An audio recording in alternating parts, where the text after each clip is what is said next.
This is Rita keeping it real, and we're doing scripture reading. We're in the first book of Maccabees, and we're on chapter 10. We're reading from the Good News Bible that has the Apocrypha in it. But you can always go out and go. You probably can't find this book because it has nice little pictures, easy reading. I found it, I think, at a thrift store somewhere. Probably could find it, but may not be as easy to find as the Apocrypha, this little red book that you can get on Amazon for like $15. So, first Maccabees chapter 10, we're up to the point where Jonathan, which is one of the Maccabee brothers, is now in charge. He's won a lot of wars. Now let's see what's gonna happen to him now.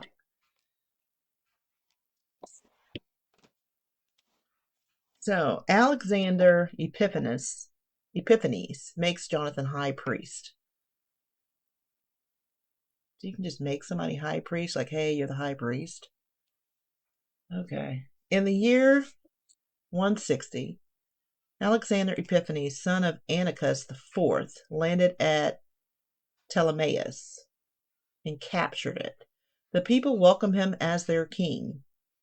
When King Demetrius heard of it, he gathered a large army and went out to meet him in battle.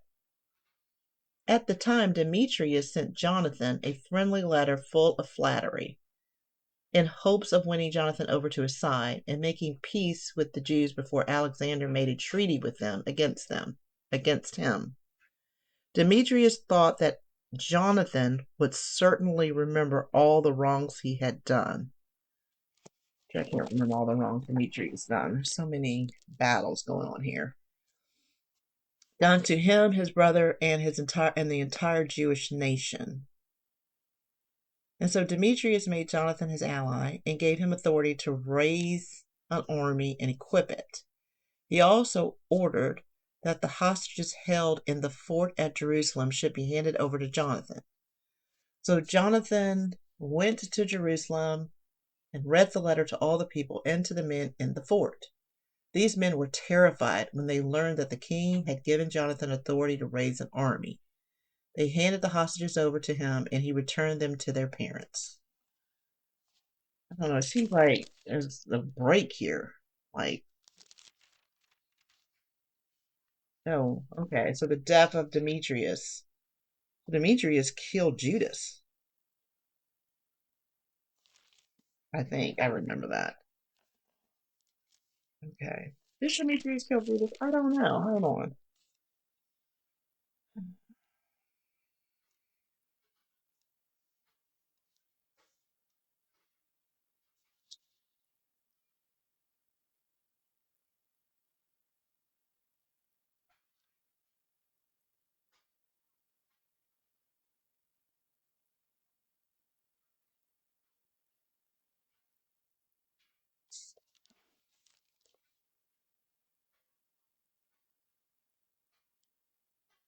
Well, Demetrius had something to do with Judas dying. He sent people out. That's what it looked like, as I recall. Okay, and so Demetrius made Jonathan his ally. So Jonathan set up headquarters in Jerusalem and began to rebuild and restore the city. He ordered the builders to use square stones for the city walls and for the protecting wall around Mount Zion. This was done. The foreigners deserted the fortress that Bacchides had built with the foreigners. Each man left his post and returned to his own country. But some of the Jews who had abandoned the law of Moses and its commands were still left in Bethzar, which served as the last place of refuge. I mean, I'm sure this is super important, like all these places and what they did. It has to be. But it's like, unless, I mean, I would have to really go back and do some studying. Look up that place, try to understand what was happening. What foreigners are they talking about? Like, they're foreigners in our land now, in the U.S. Like, yeah, I don't know. It takes a lot more than just reading, is what I'm thinking. It takes some studying. But if you don't read it, you don't even know what to study. You don't even know what happened. And right now, it's even hard to even understand what happened, even though we're reading it. But just do the best we can. So King Alexander learned of the promises Demetrius had made to Jonathan, and he had also learned about Jonathan himself, about the battles he had fought, his courageous deeds, and the troubles he and his brothers had endured. He was certain that he would never find another man like Jonathan, and so decided to make him his friend and ally. He wrote Jonathan a letter. So here's the letter he wrote. Here's the letter that he wrote him. King Alexander, to his friend Jonathan, greetings.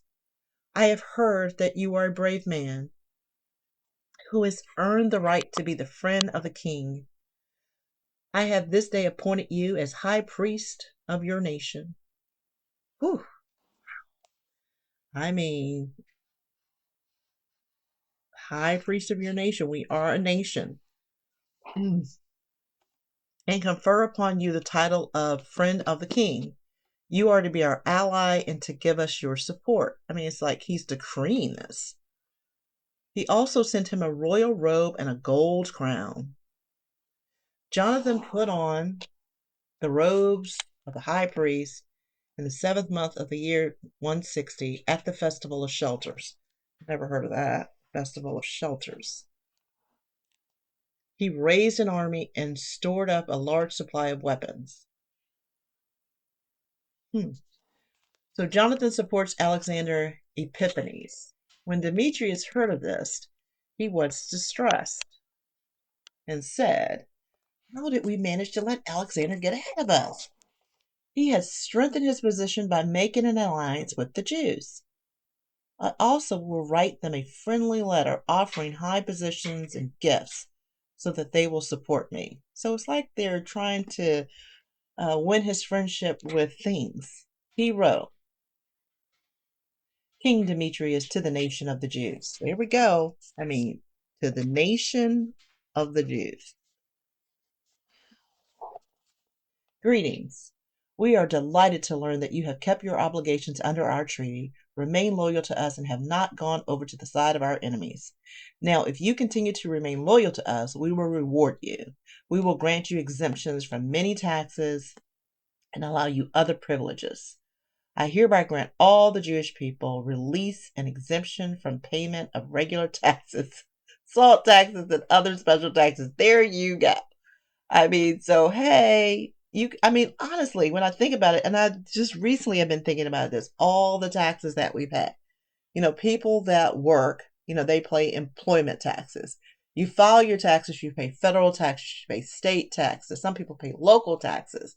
You pay sales taxes, personal property taxes, real estate taxes. It never ends. And if you own a business with property, you pay property taxes on that. It's like every time you turn around, there's some taxes. So you know what? You could start with reparations for this nation that's in the U.S. that you call blacks, African Americans, Negroes, all these different names you've called them back. They are part of this nation here. And you can start with just relieving them of the taxes. For real. You can start there. That's an easy fix right there. You don't have, you don't have to cut a check yet. Just say no taxes. That would be a big, easy fix. I digress. Verse 30. Furthermore, from this day, I release you from your obligation to pay me 1/3 of the grain harvest. So this has been going on forever. 1/3 of the grain harvest and 1/2 of the fruit harvest. From now on, I will not demand these payments from Judea or from the 3 districts that have been added to Judea, from Samaria and Galilee. Jerusalem and its surrounding territory is to be recognized as a holy city and to be exempt from the payment of all taxes. I also give you my authority over the fort of Jerusalem and place it under the high priest, who may station there anyone he wishes to guard it. I freely grant release of all Jews who are prisoners of war anywhere in my kingdom. This is not a bad deal, honestly. Because basically, The other guy, Alexander, just made him priest and said, hey, I declare you priest. Here's the robe and the crown. This guy's saying no taxes. You don't have to give me half of your harvest, half of your fruit. Okay, I don't know what happens here. All of them will be exempt from taxes, even on their cattle. Just is crazy that this tax thing goes back this far. No taxes shall be collected from any Jew anywhere in my kingdom on Sabbaths, new moon festivals, and other holy days. Telling you, all of this is so important. These festivals, especially the Sabbath, just Saturday, which the church changed to the Lord's Day, Sunday, just to confuse everybody. So, anywhere in my kingdom on Sabbath, new moon festivals, and other holy days. Furthermore, no taxes shall be collected 3 days before or after the major holy days. No one has the right on any of these days to demand payment or to trouble you in any way. Okay. Jews may be enlisted in the royal army up to a total of 30,000 men, and they will receive the same pay as other royal troops. Some of them may be stationed in the great royal fortress. You know what? If I read this like I used to read it when I was, reading training videos, what would that sound like? And others assigned to responsible positions in the government. They shall have Jews as their leaders and officers, and they shall be allowed to follow their own laws and customs, just as the king had permitted for the people of Judea. And you know what? I read that and I don't know what I read. You know what I mean? Like I was just reading word, read it correctly. Now, some of them may be stationed in the great royal fortresses, and others assigned to responsible positions in the government. They shall have Jews as their leaders and officers, and they shall be allowed to follow their own laws and customs, just as the king had permitted for the people of Judea. And that is pretty important, to be able to follow your own laws and customs. Because when you're following your own laws and customs, you're following the Most High's laws and customs. So you're in right relationship with the Most High, and he honors that, right? So when you don't follow our own laws and customs, like some of us have done in the past, you can't be in right relationship with the Most High because you're not following what He says you need to do. And then you got to think, sometimes we don't even know what to do because I mean, have you ever heard of the New Moon Festival? Right? Is that a festival we should still, have? Right? Okay, so verse 38. Okay, so that's not a bad deal. The 3 districts this is still part of the thing, part of the letter. Yes, the 3 districts added to Judea from the territory of Samaria will be completely incorporated into Judea. So he's given them land and placed under the authority of the high priest alone. I give to the temple in Jerusalem for its operation expenses, the revenues from the city of Ptolemais, and the lands belonging to it. I also promise to make an annual gift of 15,000 silver coins from appropriate accounts within the royal treasury. The total accumulated state subsidy, which we have failed to pay in recent years, shall be paid, and the payment continued from now on for the work of the temple. In addition to this, we will no longer require the 5,000 silver coins annually from the temple income. This money belongs to the priests serving in the temple. Whoever owes a debt to the king or any other debt and takes refuge in the temple in Jerusalem or in any area that may belong to it may not be arrested, nor may his property anywhere in my kingdom be confiscated. The expenses for rebuilding and renovating the temple shall be provided from the royal treasury. Likewise, the expenses for rebuilding the walls of Jerusalem and its surrounding fortifications, as well as the walls of designated towns in Judea, shall be provided from the royal treasury. And you know what this is making me think of? As I read this letter, and it starts out, this is the king sending it to the nation of the Jews. It's like, and I think back and I think about, all the people online asking for reparations for the quote unquote black people. The black people are not a nation. The black people are not even, it's not even, you can't even define that because it's just a made up term, like African American, made up term. I mean, so if you're going to put something in writing, it kind of needs to be a defined people. And look at all this stuff that the king gave them. I mean, that is a lot of land, money, basically money back that you don't have to pay taxes, a lot of stuff. I mean, this is a great template that can be used. But I don't know. I don't know. But that's interesting. I'm gonna have to go back and probably reread that because there's something in that with this is it's kind of like a bribe, really. Like, hey, you come to my side, I'm going to give you all this, and that's he kind of gave him a lot of stuff. So let's see what's going to happen. When Jonathan and the people heard,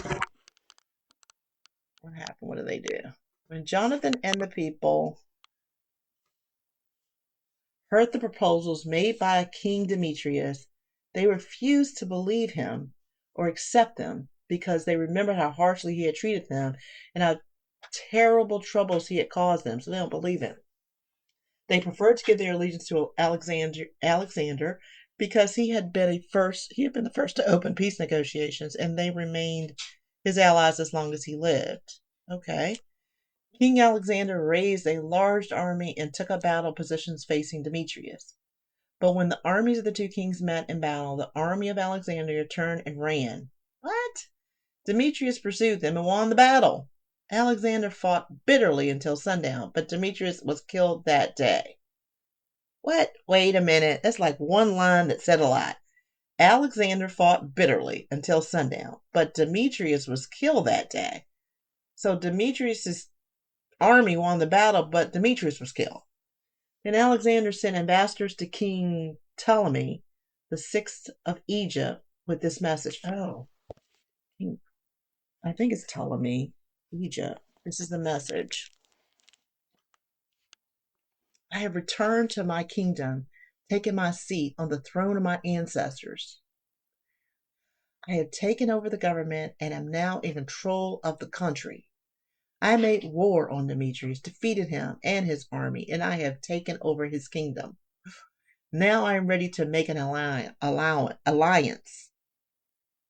Give me your daughter in marriage, and I will give both of you such gifts as you deserve. King Ptolemy replied, of Egypt, it was a great day when you returned to your country and took the throne of your ancestors. I agree to your proposals. Wow. But first, meet me at Ptolemais. Cleopatra. Ptolemy and his daughter Cleopatra left Egypt.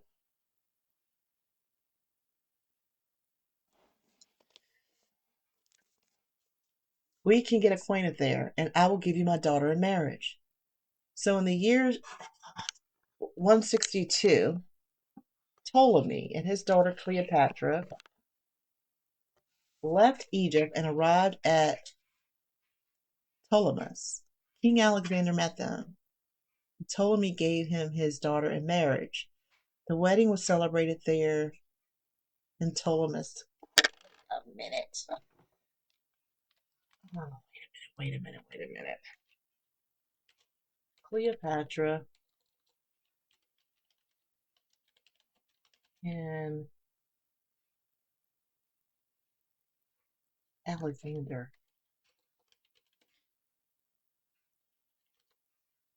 Cleopatra held her brother Alexander's. Wait a minute. Cleopatra, Alexander the Great's wife. Cleopatra of Macedonia, sister of Alexander the Great, wife of Alexander of Molossus. Cleopatra was a daughter of King Philip of Macedonia, the Queen Olympias. Her older brother was Prince Alexander, who was one day be called the Great. Cleopatra, let me see. Hold on. Cleopatra and Ptolemy.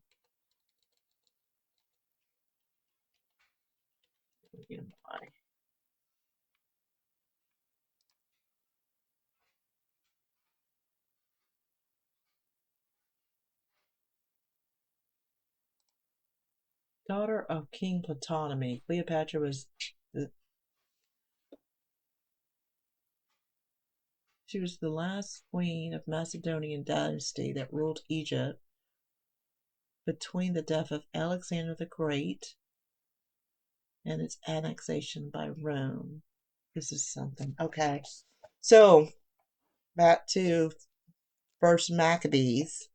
Well, the reason they took this out is because you can go back. These are things that you can research. Right? You could research these things and bring them to life because these people really existed. And it's not like other things that in the Bible that, you don't know if they're real or not. But you know that Cleopatra lived. You know that Alexander the Great lived. Okay. So in the year 162, Ptolemy, I think that's how you say it, and his daughter Cleopatra left Egypt and arrived in Ptolemais. King Alexander met them. Ptolemy gave him his daughter in marriage. The wedding was celebrated there in Ptolemais with royal splendor. King Alexander wrote asking Jonathan to come to meet him. So Jonathan, in a show of splendor, went to Ptolemais and met the two kings. He presented them with gifts of silver and gold, and he also gave many gifts to the high officials who had accompanied them. Everyone was favorably impressed with him. At the same time, some treacherous Jews who wanted to make trouble for Jonathan made accusations against him. Accusations against him.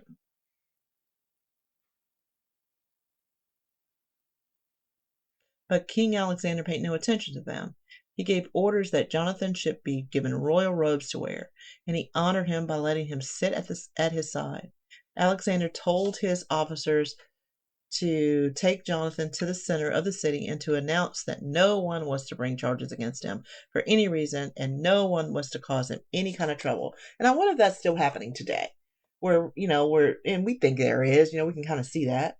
Where some people, no matter what they do, nothing's gonna happen to them. They're not going to jail. If they go to jail, they're only going to stay, a year or so when they should have stayed 20. And they get out and, it's just hush hush and nobody kind of knows it. They get away with whatever. Whenever his accusers saw the honors given to him, heard the announcements, and saw him clothed in royal robes, they all fled. The king further honored Jonathan by enrolling him in the first order of the Friends of the King. This has been going on for a while. The Friends of the King. But there must be something special about the first order of the Friends of the King. And by making him general and governor of his province, Jonathan returned to Jerusalem pleased and successful. I don't know. It doesn't sound like Jonathan is on the up and up anymore. He's just kind of, I guess he's just, I don't know. Let's see. Jonathan's victory over Apollonius. In the year 165, Demetrius II, okay, the son of Demetrius I, left Crete and arrived in Syria, the land of his ancestors. When King Alexander heard about this, he was worried and returned to Antioch, the capital of Syria. Demetrius appointed Apollonius governor of Greater Syria. Apollonius raised a large army, set up camp near Jamnia, and sent the following message to Jonathan the high priest. Because of you, I am being ridiculed. But why do you, there in your mountains, continue this rebellion when no one supports you? If you really had any confidence in your army, come down here on the plain and fight, where we can test each other's strength. Study the situation, and you will find that I have the support of the forces from the cities. You will learn who I am and who our allies are, and you will discover that you have no chance of standing against us. Your predecessors have already been beaten twice on their own ground. So how do you expect to defeat my cavalry and kind of army I have here on the plain? Down here, there's not so much of a pebble to hide between and no way to escape. Like fighting words. When Jonathan received this message from Apollonius, he became angry. Yeah, because it's fighting words. He took 10,000 elite troops from Jerusalem. His brother Simon, who brought troops and their two forces, set up camp outside of Joppa. The men of the city refused to let them in because there was a detachment of Apollonius' troops there. Detachment. But Jonathan attacked, and the men in the city became so frightened that they opened the gates, allowing Jonathan to capture Joppa. When Apollonius heard that had happened, he took 3,000 cavalry and a large army of infantry and pretended to retreat south towards Ashdod.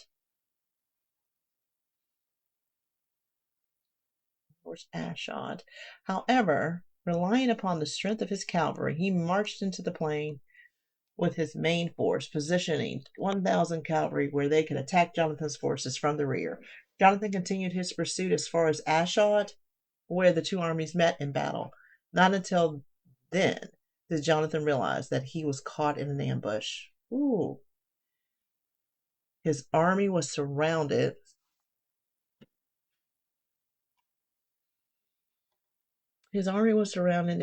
And enemy arrows rained down on them from morning until evening.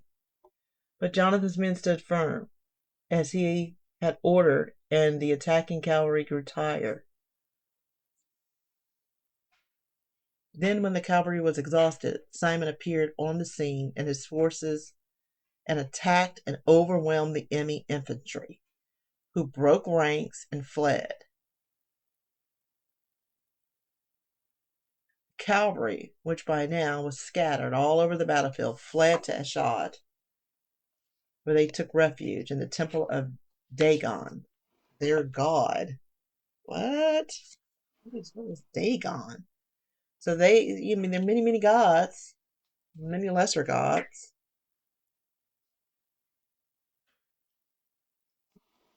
Oh, I didn't read this. Year 162. This corresponds to 150 BC. Oh, and interesting.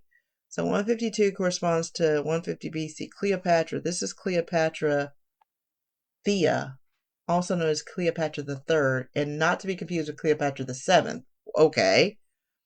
Who was involved in the history of Caesar and Mark Antony. Okay. So yeah. That's good to know that. There are many more Cleopatras than the one that we probably have seen the movies about. Okay, where were we? Dagon, a god called Dagon. You can't just say God this and God that.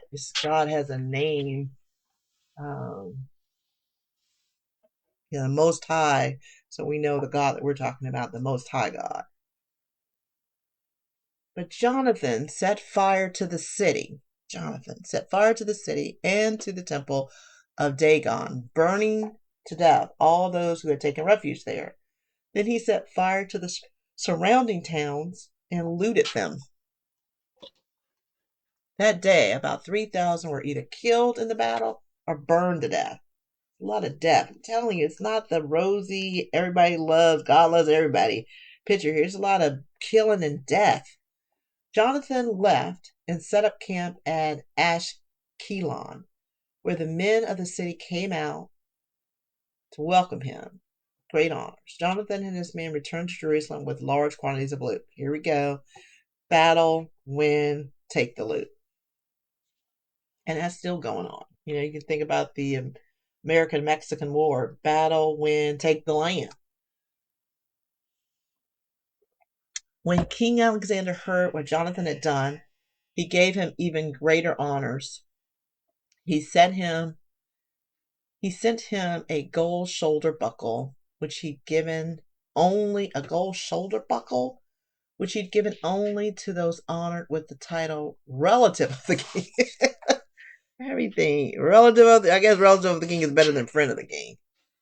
He also gave him the city of Ekron and its surrounding territory. So land, money, loot, crowns, women, wives. So now we know that this is not the Cleopatra we're thinking about from the movies. There are many more Cleopatras. So what do we got here? This is Cleopatra, obviously. That's probably the king back there, and that's the people leading them. Let's imagine this. I mean, just try to picture this being real. That's a horse. It's a camel. Try to picture this being real. I mean, I just try to picture it being real, and it helps. The pictures help. Yeah, the pictures help. Pictures help a lot.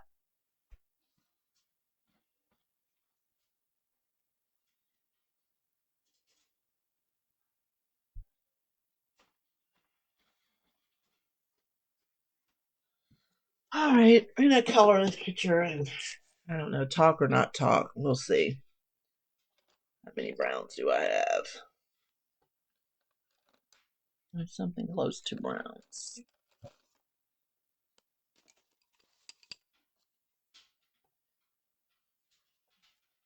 Hmm.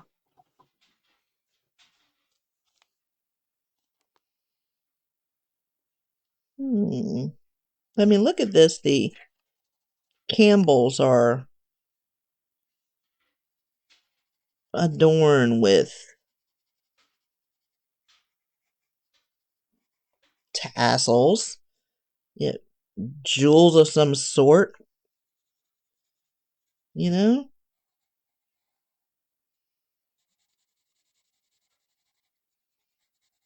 I just try to, it helps, the pictures help because it helps you try to make it real. Try to get yourself there. Like, you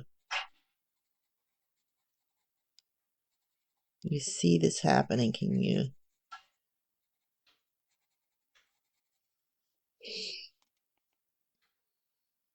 try to picture it?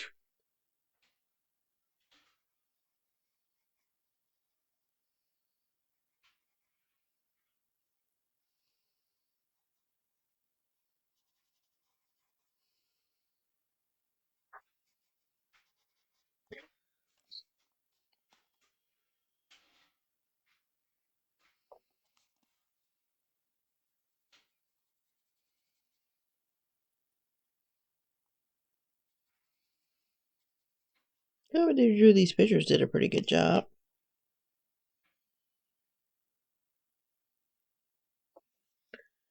Pretty good job.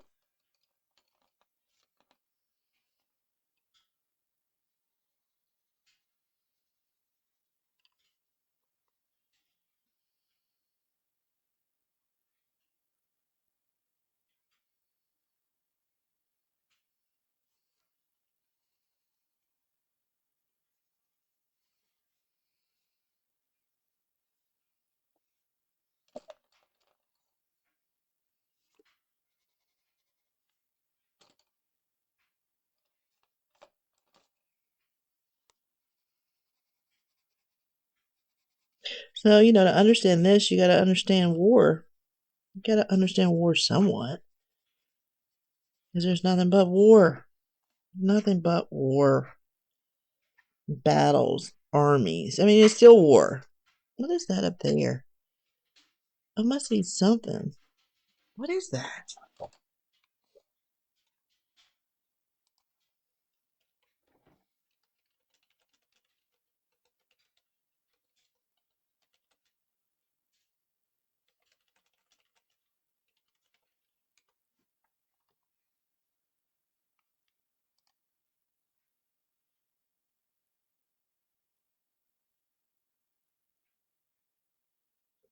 I don't know what that is. Light, maybe?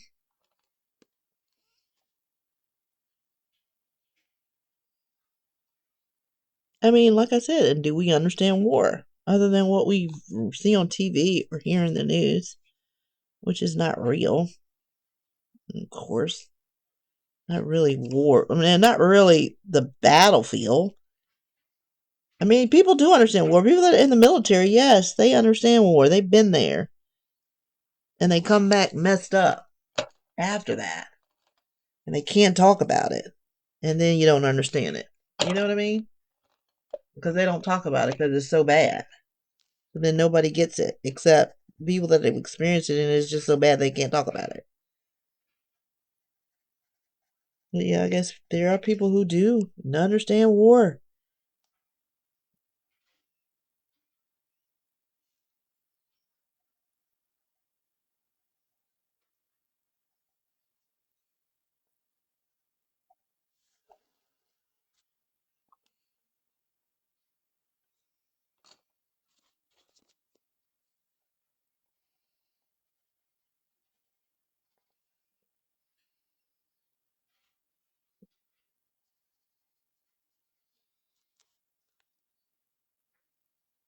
And I'm still waiting for my video.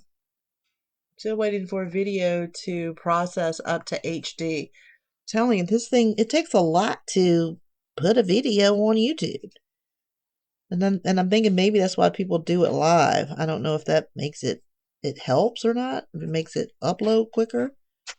I don't know, but I probably should find out because this takes 2 hours to upload a video. It's kind of ridiculous.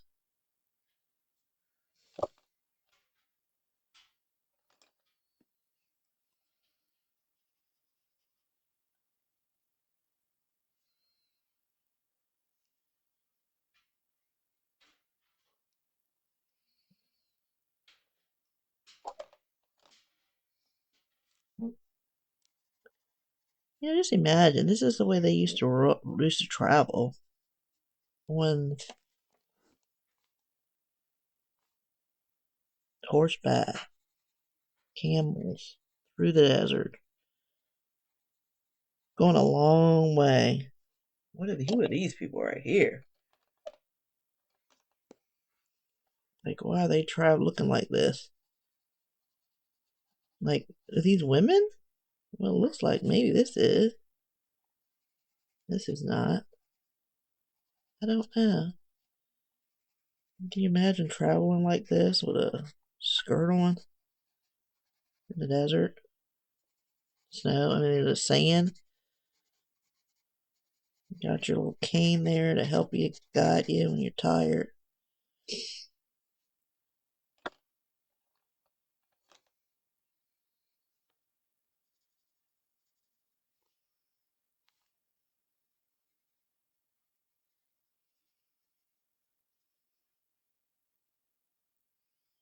Look at their eyes, the way they made their eyes. I'm gonna put her in purple. Purple.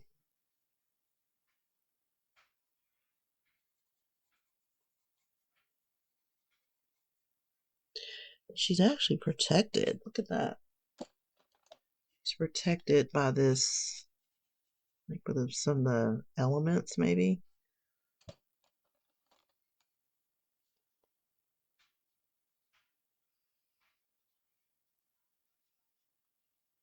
That's her body.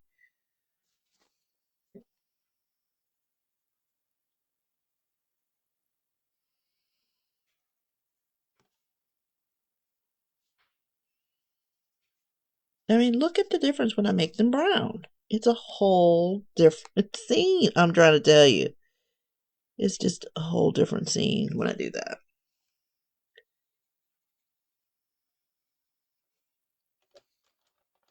Put this dude in red. This is the dad who's giving his daughter away to somebody for a wife. The trip.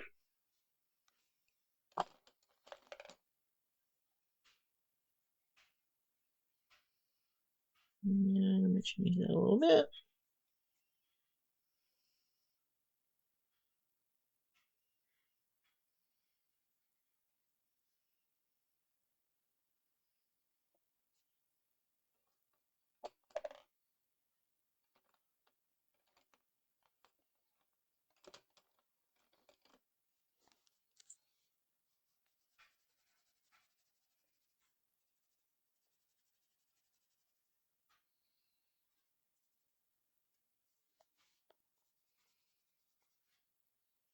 What's going on back there? Little tents.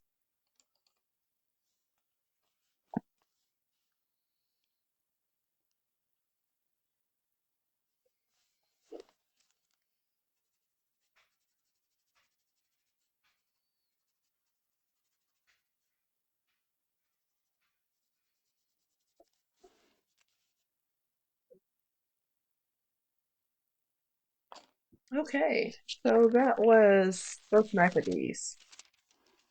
Chapter 10 with Cleopatra, not the Cleopatra that the movies are all about, but a Cleopatra nonetheless.